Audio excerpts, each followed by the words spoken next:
What does it mean to be human? A question too large and complex for any one person to ever be able to answer, and yet so simple that we ask it from the time we're children. A question that makes sense to everybody, but nobody can make sense of. For all of recorded history, people have been pondering this question, but all the collective thought of billions of people for thousands of years across countless written text, verbal stories, and really all forms of written expression still haven't quite been able to put it to rights. It would seem the best anybody's able to answer such a vast, sweeping question is with an equally vast and sweeping explanation. I'm Osnap Adam, and today we're going to follow Rockstar's telling of that process of comprehension, man's eternal struggle to answer an impossible question, as shown through the eyes of our protagonist, Niko Bellic. The very first thing we see Niko doing within the game is attempting to get the attention of a Dave fellow that he both knows on a first-name basis and is comfortable enough with to knock on his bunk door. But Dave is literally tied up in an activity. This is still a GTA game. And Niko is unable to draw him out of his room, despite the boat they are aboard being just about to dock at port. So we're being shown already, just within these first couple of seconds, that Niko isn't the type to leave somebody behind, and has to be drawn away from the door by another man that tells him to just leave it. And we see Niko looking back at the door as he walks away, expressing some level of hesitation within him to abandon Dave. Good characterization moment already. Niko and the man that drew him away from Dave go on to talk about what they plan on doing now that they've reached port. And the unnamed man expresses an interest in trying to make it here in this new land of opportunity, with the goal of owning a nice place, getting a dog, a house, and to quote-unquote live the dream. Niko is quick to relate such a goal with his cousin, who has been telling Niko through emails that he has achieved all of these things, leading Niko to make an attempt at the same goal after getting in some sort of trouble. Niko then tells the unnamed man, after the war fit... Okay, wait, stop, pause. Okay. No, I can't do any accents. This whole video. That's not it. That will only end poorly. Niko then tells the unnamed man, after the war finished, I couldn't get a job. Nobody could. So I did some dumb things and got involved with some idiots. To which the man replies, we all do dumb things. That's what makes us human. Niko then replies with a simple, could be, and is seen standing and looking for a beat before we're shown the title screen of the game cast over a shot of the gray city skyline. This scene is so fucking good, dude. Okay? In the background, as these characters talk, we're shown some foreshadowing of the greater plot that drives the main narrative of the game. The diamonds, I don't care. But the contents of and the way that they end this conversation is so intentional and so telling of the underlying theme that presents itself throughout this entire game. The men are talking about their hopes and dreams. The unnamed man expresses a sort of whimsical curiosity to this life of dreams. To him, it just sounds like a good way to go. And fairly, who could blame him? Who doesn't want the proverbial good life he speaks of? But Niko expresses pursuit of the same dream for the sake of amnesty. He got involved in a bad way with some worse people and needed a way out. And for the characters to end this conversation on this term of endearment, we all do dumb things. That's what makes us human. And for Nico to respond could be immediately before cutting to the title screen, in my opinion, is Rockstar symbolically and verbally telling us just the reverse order. This game, Grand Theft Auto 4, is about figuring out, could be, what it means to be human. Maybe. We'll see. We get introduced to Nico's cousin Roman in the most fitting fashion. He meets Nico on the dock, driving fast, bumping loud music, yelling and being boisterous, all the while inebriated. Roman. He means well and is genuinely happy to see his cousin. He's just very expressive and outgoing. There is some dialogue between Nico and Roman, further characterizing themselves as we drive to the apartment, nothing important. And Roman lets us know of his now infamous infatuation with big American titty. I said I wouldn't, but how can you not say it in the voice? Anyway, yeah, his infatuation and general pursuit of women. Nico is more reflective and thoughtful of Hove Beach, stating, immigrants here do not make it very far from the boats they come in on. Pretty insightful. And the two go inside. We're immediately shown the dichotomy of these cousins, how they're trusting and loving of each other, but couldn't present themselves to the world any differently. Just two different dudes, you know? Nico is very quick to call out Roman for the lies that led him to America. Roman doesn't have a sports car, mansion, women, none of what was promised. Roman is quick to tell Nico, though, those things are all part of the dream, and puts a positive spin on his position. And to his credit, he did do a good job of selling this dream to Nico, even if he stretched the truth to get there. Now, this is a fairly definitive scene for both our characters moving forward. Roman really isn't bothered by the lies he told Nico to get him here. He's just happy that his cousin's here. Well, Nico is put off by Roman's lies. The conversation gets led to Nico talking about his past and what got him to make the journey here, where his tone gets low, his words get slowed, and the vibe of the conversation gets very serious. Well, Nico monologues about his past and reflects on his own motivations at the time, only to find Roman passed out from hearing about the past. This is such a substantial scene because it really defines our characters' personal philosophies to a T. Nico has a dark past. He feels the weight of his past at all times and bears that weight onto every part of his person. His stoicism, his mindset, even up to this very moment where he's upset at Roman for the previous lies he was told to get him here. This man literally defines himself by the past and his guilt associated with it. Meanwhile, Roman literally could not care about the past enough to even stay awake during this monologue. He is completely and utterly disinterested with what has happened and really only cares about the current moment as seen by his response after waking up. He hugs his cousin and expresses his happiness to have him here now. Look at that, Roman.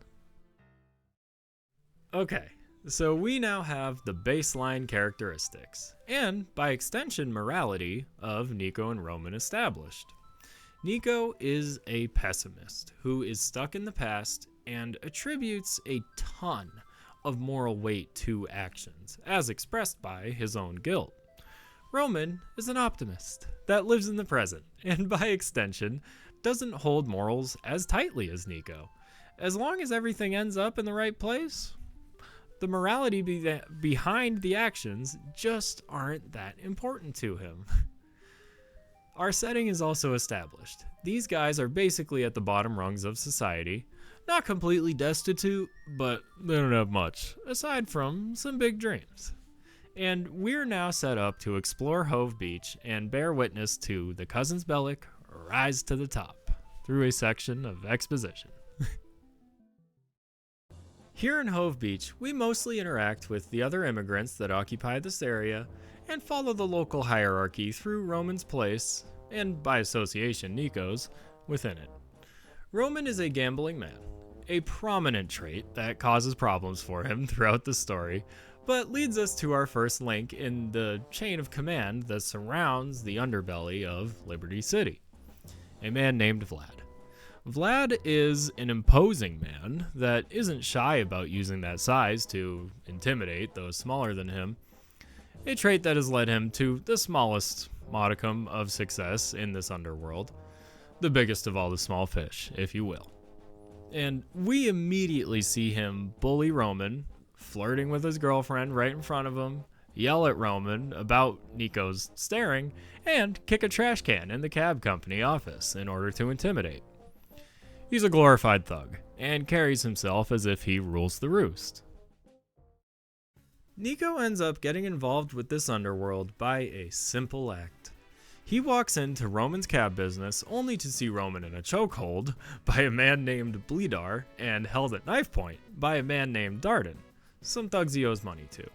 Nico does what he has to in order to protect himself and his cousin, which he immediately regrets by his preceding expressions. Hitting the vending machine and holding his head while heavily breathing. This goes to show that Nico didn't want to do what he just did, and I think overall serves to signify that Nico doesn't want to be involved with the world of crime and violence. He intended things to be different by coming to America, and doesn't want to, in his words from earlier, do dumb things and get involved with some idiots. But the possibility of that escape seems to have just passed by, inciting a response from whoever those thugs work for. Overall, this scuffle leads to Nico being sent off in one of Roman's cabs to pick up Mallory, Roman's girlfriend, and her friend from the subway station. This mission serves to introduce us to Nico's first love interest within the game, Michelle, a friend of Mallory's that sets the two up. Michelle is one of few non-immigrants we interact with during this portion of the game, kind of a standout character by concept. She behaves very rigidly and awkwardly, but it's understandable given the context. She literally just met Nico for like a minute during the car ride and is now poised to go on a date with this guy that even Mallory has only just met. She gives him a chance, but a lack of chemistry isn't unfathomable at this point. On the way to said date, Nico is interrupted by a call from Roman under duress, stating the same men who were just shaking him down at the cab company are now threatening him at a nearby basketball court. We beat up the men shaking down Roman, and a car chase ensues with Darden, prompting Roman a chance to vent his frustration with his social standing during the chase. He's sick of being bullied by thugs, and is now relying on Nico to put an end to this kind of treatment. The car chase ends after some time, and the man Dardan ensues on foot, only to be confronted by Nico again, who knocks him out, with the intent of putting an end to the harassment. We are then told during a drive back to the cab company that one of the reasons Nico came to America was to avoid a Russian man named Bulgarin, who believed he was owed money by Nico, and made Nico's life impossible. Nico then expresses some commonality with Roman's situation, and he doesn't want to see his weaker and less capable cousin get abused with no means to defend himself. After dropping off Roman, we proceed to the aforementioned date with Michelle, which goes about as well as you would imagine. Both Nico and Michelle are just as awkward as you could imagine a man who just arrived in a foreign land and a native woman would be. But Nico does identify and point out an odd detail alluding to Michelle's later role in the story. Everything in her apartment still has tags on it. She uses the excuse of being a neat freak, but a suspicious detail nonetheless. Okay, so that was a lot of exposition there, I know, but it all serves a purpose and leads us up to this conversation between Nico and Michelle that interests me and serves to reinforce what this game, and by extension, this video, is about. We hear lines such as this sprinkled throughout the entire game. These philosophical moments of answering a question by asking the unanswerable. Sometimes in the form of an idiom, sometimes just a figure of speech, and a moment that is so hard to define, but such a recurring, natural, relatable, just human moment that we all, as people, experience throughout our entire lives. So what are you doing here in Liberty City, Nico? What's anybody doing here? I don't know. I think you do. There must be something that made you leave your home and come here. Roman's bullshit stories, maybe. I just felt like I needed a new start. There's nothing else about Liberty City then? Just Roman? Maybe there is more to this place. I'm not sure yet. Great question, Nico. What's anybody doing here? If you were to really sit down with and ask most people all across the globe, right? You would get so many different renditions of people saying, I don't know, even if they aren't fully aware of it. When you really break it down, do any of us actually know what's going on with this crazy ride we call life on this crazy rock we call Earth? Hell, I know I don't. Like, I know what I'm doing in this exact moment, and I can define my goals or intent in terms of, like, I don't know, maybe up to a couple years in the future. You know, I do hold some semblance of agency, but am I, or anybody for that matter, able to calculate and account for and define with certainty the nebulous nature of life and move forward accordingly? Fuck no. As people, we don't know what's going to happen in the future. We can make an educated guess. We can do what feels right. We can do what other people tell us is right. But overall, so much of this thing called life rides on a very vague just idea that we get in our head and seem to ride with. Would moving to a new city solve all my problems? I don't know, but it seems worth a shot, right? Would I be happy if I were to settle down, get married, have kids, and hold a stable job? Fuck, man, I don't know, but if it sounds right to you, sure, right? Am I doing the right thing? Literally, who knows? We can control the actions we take in life, but we cannot control the outcomes. And it's an interesting question posed here by Nico. We then see some more of Vlad flirting with Mallory and yelling at Nico and Roman. But Vlad comes to realize that Nico could be of use to him and his operations after Roman tells of Nico beating up the thugs that were after him. Vlad tells Nico he's going to be doing some work for him before Nico gets shoved off into another mission, this time giving one of Roman's regulars, Germain, a cab ride. Now, I'd skip over it because it's so insignificant to the overall plot, and I am sure 90% of you that have played this game before do not remember this sequence. But the dialogue between Nico and this one-off character are so substantial. In short, Germain tells Nico that Roman was lying to him about Nico, basically telling the same lie that Roman did to Nico about himself, but to Germain about Nico. Cars, money, women, playboy, etc. That's the picture he was painting to Germain about Nico. Now, it's funny because Germain's response is, I had a feeling you sounded too good to be true. Pretty reasonable suspicion to have, right? But it makes me wonder, did Nico ever have that suspicion about Roman? In all practicality, he probably should have, but judging on his reaction back when first seeing Roman's apartment, he sounded genuinely upset or offended. Is it over trusting? Is it naivete? I don't know. But just something to consider when thinking of Nico as a character.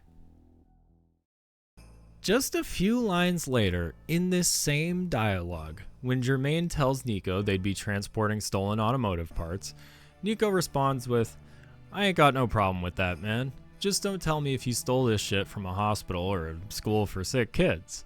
My conscience is troubled enough already. Interesting line to come from our main protagonist this early on in the game. We already know that Nico has a conscience based on the guilt he carries for his past, but god damn, dude, he really does not want to be doing this shit, man. We also learn, while the two talk on the way to their destination, that Nico has an ulterior motive to being here in Liberty City besides amnesty or his cousin. When asked, what brings you to the city, Nico says he's looking for something. A detail he conveniently left out when asked the same exact question just a few missions ago by Michelle. Oh. And I think this is such a profound moment of characterization for Nico at this point in the story. With a complete stranger in a cab, he's comfortable revealing his true intention of being in the city. But with Roman, his cousin that he loves, and with Michelle, a woman that he could potentially love someday, whatever, he doesn't reveal the same intention.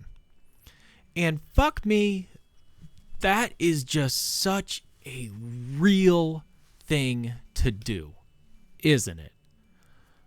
Without getting too personal, I fucking relate to that, dude. It's easy to be candid with a complete stranger because there are no consequences.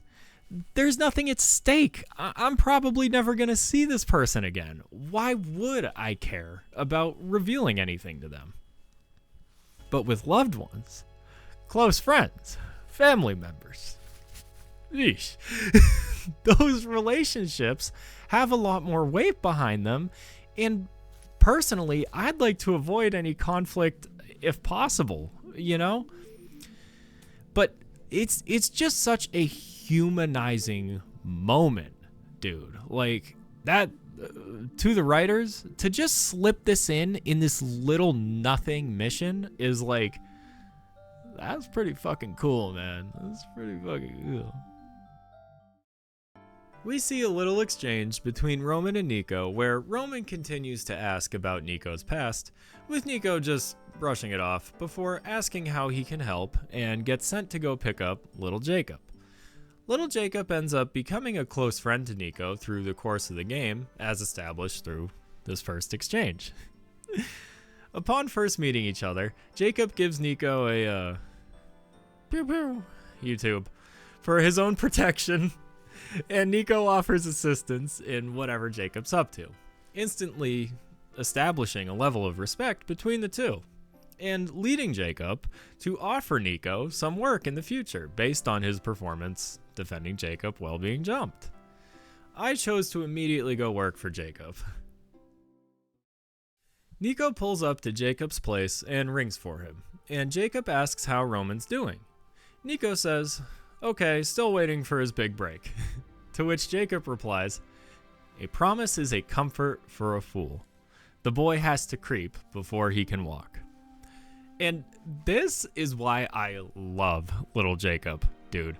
He's the most profound character in the game. He has a saying, Jacob has a saying for every situation. Like just a minute later, when the two are talking on the way to this deal, Jacob is telling Nico that he's been paranoid lately and explains it using the saying, "You can't shake hands when your fist is clenched." What a genuinely wise statement. It's simple and kind of obvious, but it's just one of those sayings that's more impactful than it initially appears. It's applicable not only in the literal sense of completing a deal, but in the figurative. One cannot reach equal terms with another while not allowing oneself to have an open hand, to be vulnerable. A lesson that directly contrasts a trait we just saw out of Nico with Germain. Are you kidding me? Dude. Oh. Ooh.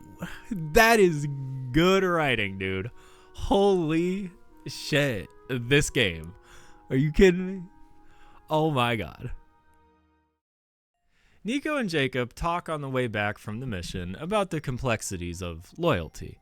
Jacob draws a parallel between his relationship with Badman, his literal partner in crime, to Nico's relationship with Roman. In this case, both Nico and Jacob play the role of the protector, or the muscle. The complexity comes in when Jacob talks about following orders. The orders aren't always logical, but he follows regardless out of loyalty. Nico responds by saying, "Orders are sometimes hard. You must be sure you agree before you follow." Once again, a strong characterizing moment for Nico here, and directly draws comparison between two different mindsets. Jacob is of the belief that loyalty is more important than individuality, whereas Nico believes the alternative because of his past. It just continues to paint a picture of the psychology of Nico. Count this little exchange as another puzzle piece to consider in the whole picture here, right? So during my playthrough, at this point, I got a call from Roman to go drinking, and there's a conversation in the car on the way to the bar. Roman once again expresses his joy to have Nico here with him in Liberty City, and Nico is quick to remind Roman he has not forgotten the lies he told to get him here. Okay, things aren't easy for us here, but together we are doing all right. America is an opportunity for a new beginning. You were in need of one. There's no such thing as a new beginning, Roman. With every day we live, we pick up new baggage. Baggage that we must carry with us for the rest of our lives. There's no dropping it and pretending we are fresh and clean just because we get off a boat in a new place. Stop being so dramatic, Nico. Time is a healer. We live and we forget the past. Nothing helps a man forget like ripe, round American titties. You have to move on from the things that happened to you and think about all the opportunities in this country. What we see from these two characters are just two different perspectives. Nico the pessimist and Roman the optimist. The one point that I can really even think to add to this conversation, because it is so on the nose, is Nico's claim about baggage. A pessimist could claim that the experiences we gather every day through life are baggage. It is a further burden to bear when experiencing more and more of life. Now, I personally think of it more as growth. I think, it's so interesting. I think what he's talking about is a perverse view of maturity. The experiences that we have as people that do define our persons and perspectives on a day-to-day basis could be seen as obstacles to overcome, or they could be viewed as learning experiences. What the individual chooses to do with that learned experience is up to them. You could allow it to weigh you down, as baggage would, or you could allow it to free or empower you. Sure, maybe things didn't go exactly as planned, but if you personally are able to take away a lesson that will benefit you for the remainder of your life, you have gained something by going through that experience, as opposed to allowing that experience to impede you. It's, it's pretty basic shit, but I just find it so captivating, man. It's, I don't know, it's cool. So, on a personal level, I used to be such a miserable fucking pessimist, dude. I can't even begin to explain. My entire childhood, up until early adulthood, I put a negative spin on every single thought. And it wasn't until I was in my early 20s that I kind of reached this breaking point. For context, I had a job at the time that was unique in the sense that I was literally in like a 12 by 12 by 12 room, alone, with hearing protection in, 10 hours a day.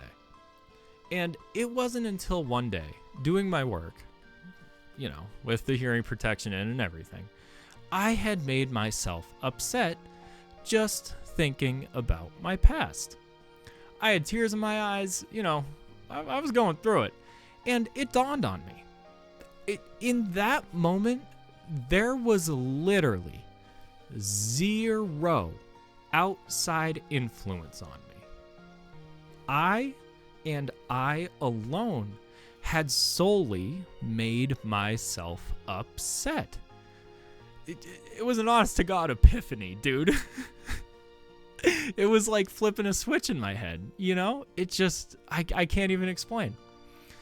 I realized in that moment just how foolish I had been for my entire life up to that point. I did this.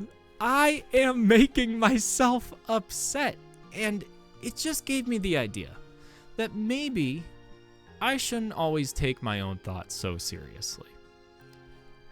Right, I had to learn how to tell myself to shut the fuck up every now and again. And I know it sounds harsh, but I mean, those literally, verbatim, are the exact words that I internally use against myself in those moments because it works for me. Just shut the fuck up, dude. And it has been tremendously useful to me in my life since then. And I just felt the need to share because it has been so incalculably helpful. And I hope I can help lead somebody else to the same lesson that I learned at work that day. Pessimism was not serving me. It did at one point, that's where I learned it, but just, I don't know, after enough years, fuck that. This isn't necessarily planned or a required dialogue to progress the game forward, but during my playthrough, I got called by Roman to hang out for a second time, and an interesting conversation took place on the way to the destination. There you are, cousin. Let's move. Nico B in the house! Man, sometimes I cannot believe you are here with me. Really, I can't. It's hardly been a lot of fun since I turned up, cousin. Correct. It has been a fucking nightmare, but that's not the point. No? No, the point is, fuck it. The Bellic cousins are here in a land of opportunity, and we are making trouble for any fools who get in our way. If you say so. I do say so, man. I do. I just did. It's good to have you here. Whatever shit we get into, man, it's good. Thanks. Don't you miss home? You've been there a long time. You never get homesick? Sure. I miss things about home, but I think things are ruined now. Yes, I know what you mean. I miss the good times we had as children. When our fathers were too drunk to beat us, when there was food and the sun was shining, but now, Now I live here, and life is good. Is it? Yes, cousin, it is. Sure, this place is crazy, but so is home. And here it is okay to be an eccentric go-getter businessman with a taste for fine women, wine, and song. Is that how you see yourself? My God, you are deranged, cousin. This place has made you sick. Fuck you. I'm an individual, my friend. One of a kind. Or, to put it another way, a freak. This conversation is yet again fairly on the nose. It's not hard to decipher who these people are or what they're expressing, but rather it's just kind of expository about these cousins, how they got to Liberty City, their feelings of home, and how they feel about where they are now. Not much I can add here, aside from some speculation, which I'm not gonna, but a definitive scene that does a lot to further characterize our leads, now that we understand what roles they fill. Anywho, at this point, we now have to do the work for Vlad that we were volunteered to do. To be honest, there's not much that happens here from a character development point. We see Nico flash his silver tongue to Vlad in several exchanges and get told about Mikhail Faustin as Vlad's boss, and are instructed to kill a man named Ivan that works for Faustin as part of a setup. Ivan has angered Faustin and has sent him on a YouTube self-destruct mission. Nico chases down Ivan, which results in a decision for the player to either let Ivan die or spare his life and save him. Honestly, and this is just a gameplay thing, every moral choice given to the player, aside from literally the last two, are fairly inconsequential. The most they lead up to are a couple lines of dialogue varying, but really that's about it. Regardless, all this leads to Vlad's sexual endeavors with Mallory finally being revealed by Roman, or realized by Roman. And Nico, seeing Roman distraught over it, incites him to confront Vlad. Hey, what's wrong? Yeah, cousin. Bullshit. What's bullshit? Mallory. Oh, what about her? I like her. I really like her. But you keep messing around with other women. Yeah. No. I think she's messing around with Vlad. I saw his car parked outside her place the other day. Yeah, You knew? I had suspicions. You fucking knew? What was I going to say? You knew my woman was banging this warthog and you didn't do anything? I didn't say anything? I didn't know. You're an asshole, Nico Bellic! A disloyal user! After what I did for you, you dick! You fucking dick! I'm sorry. Screw you! All right, so you want me to deal with it right now? No. Sit down. No! I'm not going to stand here and have you call me disloyal. You might let some Russian asswipe bang your woman, but I won't. But you fucking did! That was before I knew you cared. You always were a hypocrite. Nico, wait. Don't do anything stupid. Wait for me! So, pretty broad characterization there, but it is interesting to see just how submissive Roman really is. We've seen Roman get pushed around over his debts, which is one thing, because those are direct consequences of his own decisions that he has made. But this issue is more of an indirect consequence of his own indecision. On the way over to Vlad's, he states Mallory and him are in an open relationship, but when talking about her being with somebody else, he works himself into disgust at the very thought of it. And when talking to Nico in the cab company, is hypocritical about loyalty, seeing as how he gets with other women as well. I bring it up not to cast judgment, but to highlight and understand Roman's mindset when it comes to a committed relationship and his reaction to consequences. Much the same as we saw Nico creating distance with his concealment of the whole truth, not telling Roman and Michelle why he's in Liberty City, Roman has created distance with telling a partial truth, right? Agreeing to take part in an open relationship while not being comfortable with the reality of that position. And now kind of acting like a child, wanting his cake and to eat it too. And that, that's the whole point of this scene, is just to highlight that they're both doing the same thing. They're both creating distance just in their own way. It shows differently. Okay, the crazy part, it gets even better. Nico sees Roman hurting and immediately wants to take action. Roman even tries to stop him, but Nico's not having it. He enters his protector, like big brother mode, and now somebody has to pay for Roman's hurting, whether it's deserved on their end or not. So now, let's yet again think back to just a few missions ago when Jacob and Nico were speaking of loyalty. Nico, in the context of following orders, dismissed loyalty in favor of individuality. Now, under the context of protecting Roman, Nico favors and even defends his loyalty. He takes offense to Roman calling him disloyal, and to even further the point, disregards Roman's individuality in the process. He doesn't care what Roman or Mallory or Vlad wants. He knows what's right, and he's gonna go act on it. And man, fuck me. It all builds up. It all pays off. Hey, look, they're talking about loyalty. Hey, look, they're talking about this. They're talking about that. And it all comes back, dude. Isn't that so fucking cool? Oh, man. So back to our story.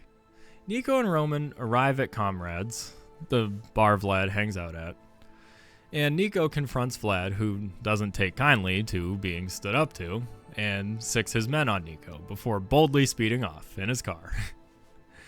Nico pursues while Roman continues to try and get Nico to stop, stooping to pretty fucking low lows of even saying, forget about Mallory. Plans change and, when Vlad's done with her, and Nico pretty appropriately responds, grow a fucking spine. Oh my god. Oh, that's an L, Roman. Vlad crashes his car, and Nico meets him on foot at the edge of the water. Vlad makes some last-second threats to try and deter Nico, but he's not hearing it. Nico walks up to the man, puts his to his head, covers his face with his other hand, and pulls the trigger, with one final statement to the now-deceased man. Nobody fucks with my family. Nico casually goes to dispose of the body, with Roman running over from the car in a panic, asking what Nico has done, and expresses his concern for the consequences of this action. Vlad had powerful friends, and the two now have a target on their heads for interfering with the powers that be. Nico is absolutely unbothered by the potential dangers they're now in, and has a very pragmatic take on the matter. Vlad tried to kill them and screwed Roman's girlfriend. What was he supposed to do?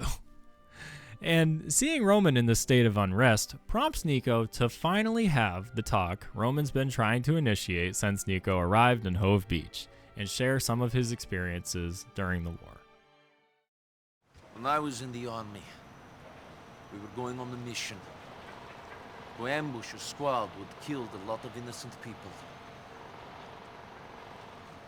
They were our enemies, but we never did it. There were 15 of us, all boys from the village. But one of us betrayed the group. It was a setup. For money. 12 people died. 3 escaped. I know the traitor was not me. So for years, I've been searching for the other 2. One of them lives here. Why are you telling me this now? Do you always get sentimental after you kill people? You kept asking. Wonderful. You're here on some revenge mission for something that happened 10 years ago, and you don't care whose life you ruin anyway. No, Well, what? I don't know. I just want to know why they did it. Right now, I don't think you're going to find out. Let's hide the body, at least for a while. Put him in the river. I feel Faustin is going to kill us. Shit. We should get out of here. You go. I'll catch up with you later.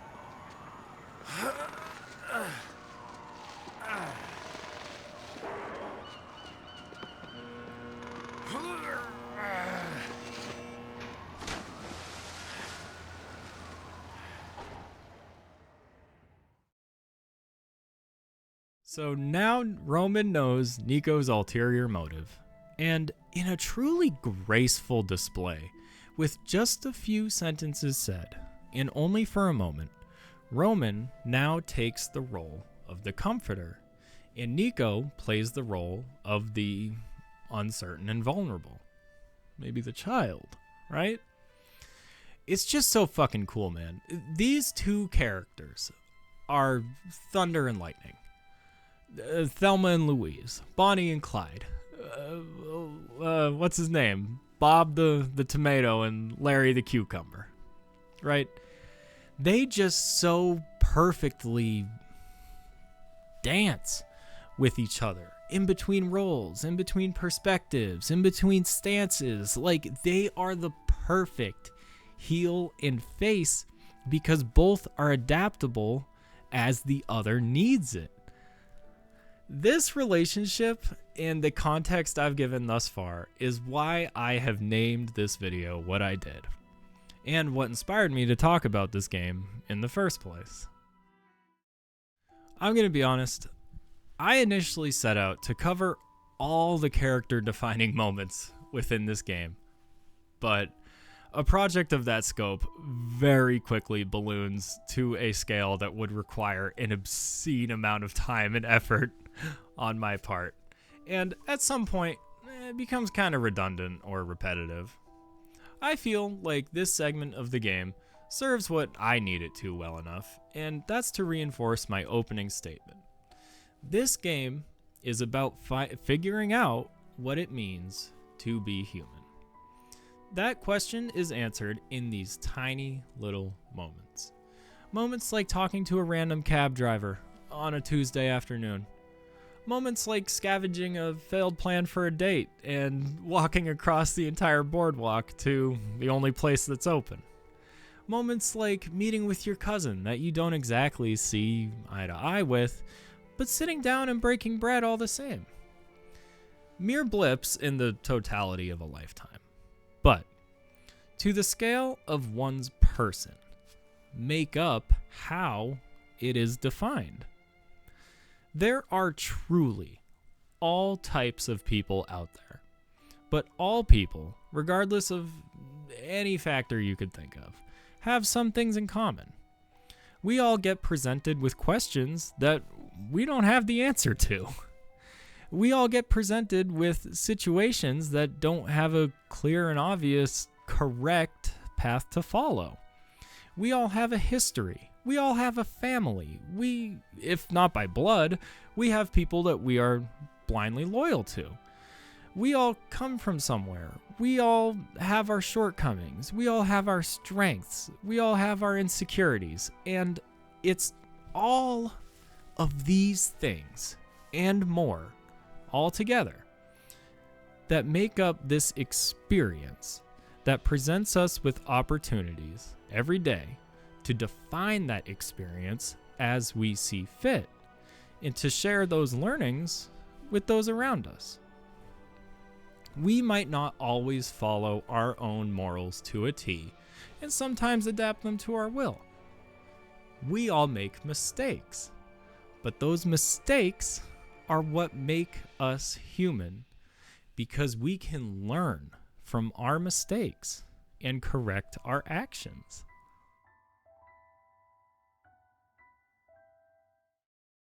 I've been AweSnapAdam. If you liked any part of this video, please throw me a like.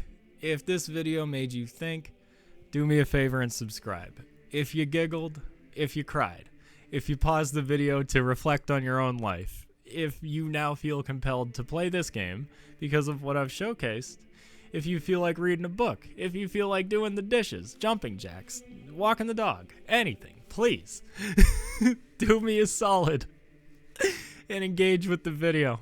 Oh my goodness, you guys have no idea how much that helps in the algorithm to just do something, I don't know. Maybe share it with a friend that you always have deep conversations with. Maybe comment your thoughts and feelings. I mean, it does help a lot. But shameless begging out of the way, I really do hope you liked the video, and subscribe if you want more existential babble or something from some random guy on the internet.